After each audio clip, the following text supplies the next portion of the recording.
And a great reminder that that being outside of gender norms is not a new invention. Yeah. So I think it's important for that, for in and of itself, just for that.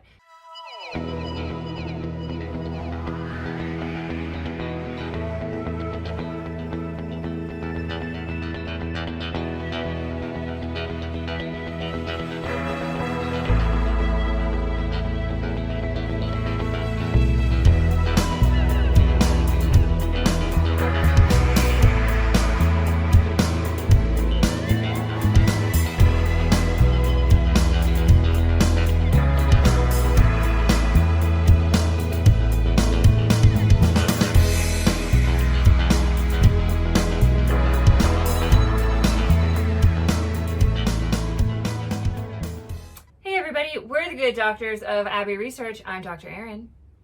I am Dr. Kristen. You are very welcome to our corner of the internet, where we are in our second video for our week looking at Mexico as a part of our chapter on global queer stories on the Colonizer's World Tour. So today we are covering a piece of art. Yesterday we talked a little bit about Mexico, and boy did we learn a lot and share a lot in that 101. And today's piece of art we are looking at is a Netflix original film called Dance of the 41, which is based off of real historical events. And so before I recap what happens in the film, I'm going to hand it over to you, Dr. K, to do what's the history part of this, and then I'll talk about what the film did. Sounds great. So there's a lot of overlaps. There's a really key fictional difference. So what the story tells us is that on the 17th of November in 1901, there was a police raid on a private home in Mexico City.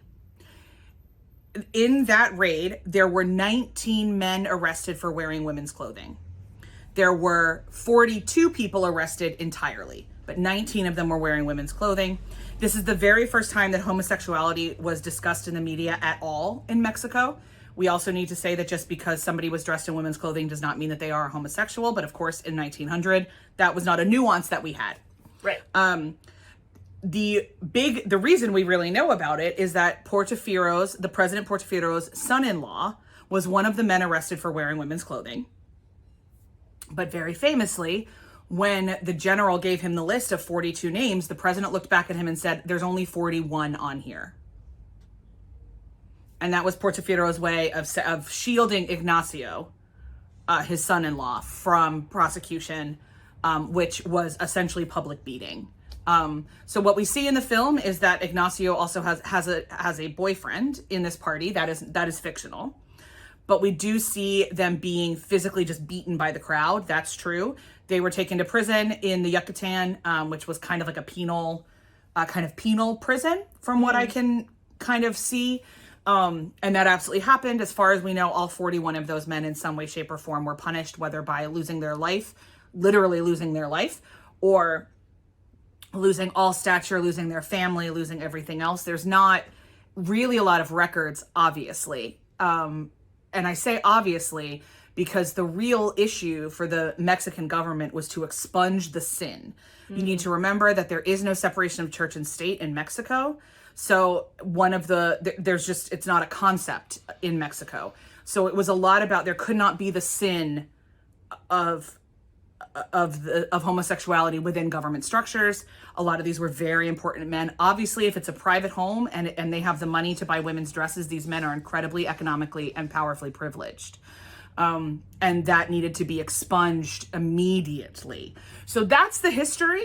Also true is that the daughter, who we know as Amada, was the most popular part of Portofiero's family. Nobody really liked his actual wife and the children he had with his wife. They all really liked Amada, who was an illegitimate indigenous woman.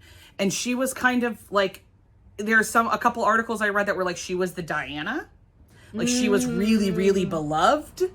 And so the idea that this, he married her for a political alliance, Ignacio married her for a political alliance for sure. And a couple of the reviews I read just said, one of their questions is, did he not think he was going to be watched all the time? Like, Yeah. you married Diana. What did you think was going to happen? And so she was incredibly popular, and she kind of survived this scandal because it was so publicly, obviously he was literally, like, people saw him walking through the streets wearing a woman's ball gown. She was very much seen as the victim of this. So she survived, and they remained, as far as I can tell from the research I've done, married until their deaths. But so that's the factual bits. Over to you for the way the movie told the story. Yes. So I found that really interesting because I didn't do that history prior to watching it or even after. And I feel like one of the things they let us down in was not really explaining how big of a deal Amada was to the Mexican people. I feel like that would have been important context in the film. But we open the film with meeting Ignacio de la Torre right before his marriage to Amada Diaz, we don't know what her last name is actually. She's the illegitimate daughter of Porfirio Diaz, who was the president we talked about a lot yesterday in our 101, but was a massive, like, head of government, control of everything that was happening across Mexico at the time. So we learn about a lot of these political machinations, but then we also learn very quickly, we see him in bed naked with two other people. And Netflix A really great reminder that this isn't an American movie, like, right off. I was like, oh. Yeah, right there. And Netflix was kind enough to put in captions like grunting and moaning. I was like, oh, okay. I couldn't necessarily hear that. I could hear noises, but I didn't know what they were. And I was like, oh, got it. All right. So we learn really early on that their marriage is not a happy one. Amada appears to have expectations that her husband loves her and will spend time with her. That is not what Ignacio got married for. Failed to tell Amada and had real, I believe, pretty much unreasonable expectations for how his marriage would go. And as you said, he's marrying the most politically important person he could marry at the time. Harder to get more important than the president's beloved daughter. And you think you are not going to be watched by the state, who is known for watching people. Yeah. There's some real confusing pieces of Ignacio's life and motivations. Yeah. Some real mysteries. Yeah, and the way I said to you in the offline before we started filming was like, it is in a lot of ways a story in part. The story of Ignacio is a story of the battle between his ambition and his desire. For sure. His ambition and like who he really is. Who he really is a gay man trying to hide who enjoys drag. Who from time to time enjoys drag. And is a member of this club that is run by Don Felipe, who was we find out was a close friend of his parents. And it is obviously a secret club where very high profile men, I would say, men who fall anywhere on the spectrum of sexuality, sexual expression, and gender identity that is not normative in Mexican culture. We don't get a lot of... Yeah, they all presented as men. Yes. When outside of the club. That's all we can say. Yeah, but one of the things I appreciated was that, like, there were parts of this movie that frustrated me. There were parts of it that I liked. There were parts of it that were very sad for me. But the parts in the club, I thought they did a good job of just showing kind of what a safe space looked like, and that they were free to express themselves how they wanted to, whether that was in women's clothing or in makeup or whatever. But then they were also doing quote unquote normal human things like playing chess and reading books, and like they just want to be able to live their lives. So those kinds of parts of the film I appreciated. Did not always appreciate Ignacio and Amada's story because I both thought they were being very unreasonable. But it is also the story of Ignacio's romance with Evaristo, who is a man that he meets working for the government, and invites him into the club, into Don Felipe's club, and they commence a sexual and romantic relationship. We are very much led to believe that they fall in love, that they care very deeply for each other beyond having sex. They become effectively exclusive within the club, which is not normal for the club at the time. And so, you know, we know it's going to be a tragic end. You know, I didn't know it was a historical film when I watched it. But you could tell, you're just watching it. And it reminds me of, always reminds me of the line from the animated Anastasia feature where Bartok the bat goes, "This will only end in tears." And I like wrote that in my notes like 25 minutes in. I was like, it's one of those queer movies that is based, you know, in fact. So the part that was not a part of the real story was this lover of Ignacio de la Torre and the character of Evaristo. But I enjoyed their story. I thought it was well told. I felt real bad for Evaristo. I felt real bad for everybody else that effectively got, you know, thrown under the bus and thrown into the public square because Ignacio didn't understand the political ramifications of his actions. Which was at times like I was watching him, even after he was told that he was being watched by his father-in-law and that the government had started providing him with bodyguards for his own security. And then he still showed up to this ball. And I was like, buddy, you're putting all those men at risk. Yeah, I did not care for this movie. Yeah. Because I found Ignacio very hard to give any care for. Yeah. I found it very difficult to not view him as fundamentally selfish. And I don't think, for me, it isn't the 2020 lens, personally. I think for me, it's like, there are just things that marriage meant then. Yeah. And if I know that in 2022, how do you not know that in 1907? Like, you had to give her a kid. Yeah, Amada's like central complaint. Like, she was pissed about him being gone all the time. She was pissed when she found out he was sleeping with Ava.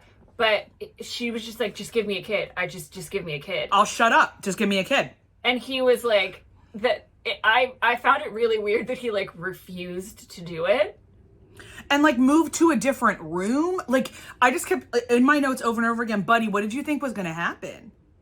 Like, and like, he just seemed really, like, for me, the moment I was like, I can't do this with you, was when somebody asked about married life and he said some duties are harder than others and made this face. And I was like, oh, screw you.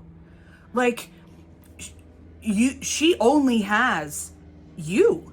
Yeah. Like, she has nothing else. Yeah. And if you don't give her a kid. And it's, you know, you have to play the game to survive, I think, which was what we got from some of the older queer men in the club scenes. And there was a great line that one of the older men said when he was talking about buying gifts for his son. Yeah. And they were kind of talking about what kind of gift to get his 10-year-old son. And one of the other men, like, kind of teased him for considering his wife at all. And he said, when you are part of a family, you have to compromise. And and he says to him, and he goes, and that is something you will never understand. And then, like, cut to Ignacio and Ava, like, unable to keep their hands off each other. And I was like, he's talking to you. Like, you have to compromise. And like the number of times that they were like in public and doing longing gazes at each other, I was like, buddy, you're not being subtle. Like, I know. I was like, that. Generations of queer men were safe because they knew how to keep it quiet. Like, which is horrible. But like, then don't get married. Like, there's. Yeah, it was really. He just had a lot of collateral damage for his decisions. Right. That was hard for me to spend time with. I get that. I get that. Yeah, I didn't find his character particularly endearing. I felt bad for Amada. I felt bad for Evaristo. Like, I would have liked this movie better if it would have been from Magda's, like, if we would have gotten a couple more perspectives. Like, if we entered in with Ignacio, but then we spent a lot more time with Ava and Amada. Yeah. Like, I think I would have enjoyed it more. It was just so much time with this guy that was pissing me off. And yet, I didn't get inside his head to understand why he was doing it. Yeah, like that was, we were missing some key pieces of, like, I mean, and we get a little bit as he talks to Ava about, you know, they both grew up in households where they didn't feel welcome, and so they just spent a lot of I'm so sorry like, for that. Yeah. And it's, you know, the parts of it that really made me sad watching it were the parts where it was like, this is what life is like. Yes. Like, is horrible to have to spend your life. And at one point I wrote down, I said, you know, they have built this whole life in secret, this club, and their joy is always tinged with fear. And I don't know. I can't fathom that. I don't know what that feels like. And I don't know, you know, what I would have done when I fell in love with someone that I wanted to be with and I just wanted to live my life. So I thought the smaller parts of the movie were done better in that. And I think you know, if you want to watch a movie in Mexican Spanish on Netflix and you want to hear this story, there's more holes in it than I would like. But I will say, I have to say, I was absolutely over the moon to see Ignacio is played by Alfonso Herrera. Yeah. Who is a big deal in American shows with Mexican people in them. Yeah. So he was in Queen of the South, and he was also in Ozark, this last 2 seasons of Ozark. Oh, nice. In both times, he plays a man named Javier, who is a part of a drug cartel. So I was so excited that to not see him as a drug dealer. That this movie existed. Fair. And that Alfonso got to be something that was so different. And there were parts where I thought his acting was really beautiful, outside of the fact that I didn't like what Ignacio was doing. But like the scene where he was putting on the makeup to dress up was just gorgeous. So for me, I was just like, this is why, you know, it's not a great movie. I wouldn't necessarily recommend it. But there were parts of it that I really enjoyed. And I was absolutely just delighted that Alfonso Herrera was given this role where he wasn't the member of a drug cartel. I was like, go with that. Go. I think the other thing I would say is if you are somebody who's never watched men dress up, in women's clothing, not as a drag queen, but like just as their bodies, and you've never seen 2 men kissing, this is a good one to watch and get comfortable with those sights. Yeah. It's not a good movie. I don't think. I think the movie doesn't understand who Magda is, or Magda, listen to me, Amada, or I very much received Amada as the villain of this rather than society being the villain. And that could be some of the acting choices. That could be some of the camera work. That's not how Dr. Aaron interpreted it. So we'll say that we have a difference of opinion there. But if you're like, I don't want to watch gay porn, but like, how do I get used to this? This is a great movie. Like, I mean, they went for it. Oh, did they? They went for it.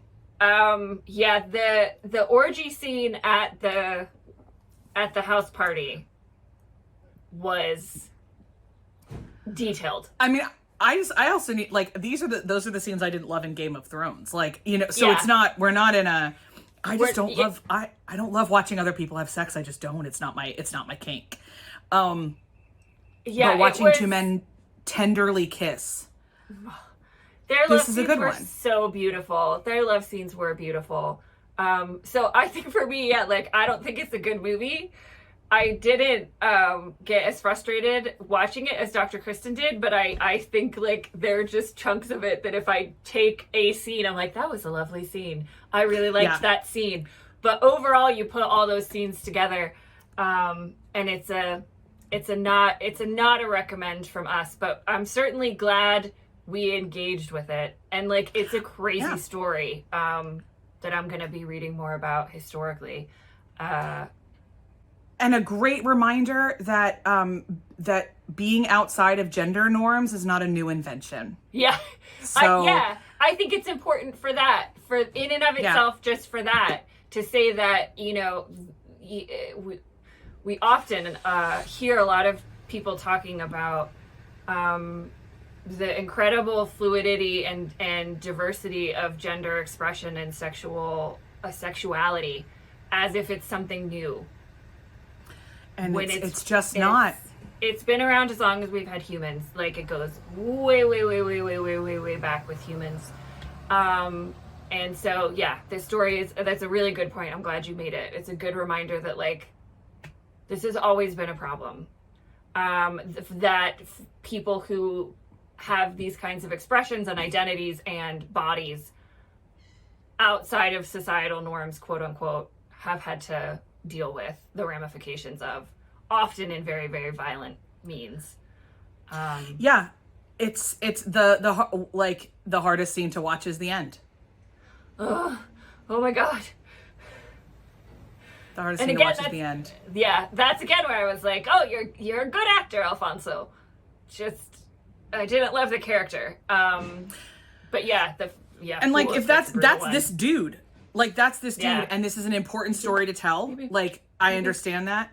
I just like, there were you could have told the story and not made me spend time with the dude that pissed me off. But they didn't personally make this movie for me, much to my chagrin. And if you watch it, man, did it have a lot of backers. It got money from the state film of like every state in Mexico. Yeah. So to me, this was also really exciting to just know it exists and know that actors were in a culture that is still very drenched in machismo and very specific understandings of what it means to be a male. You know, there was some really, really kinky relationships happening in the club, and these actors were comfortable showing it.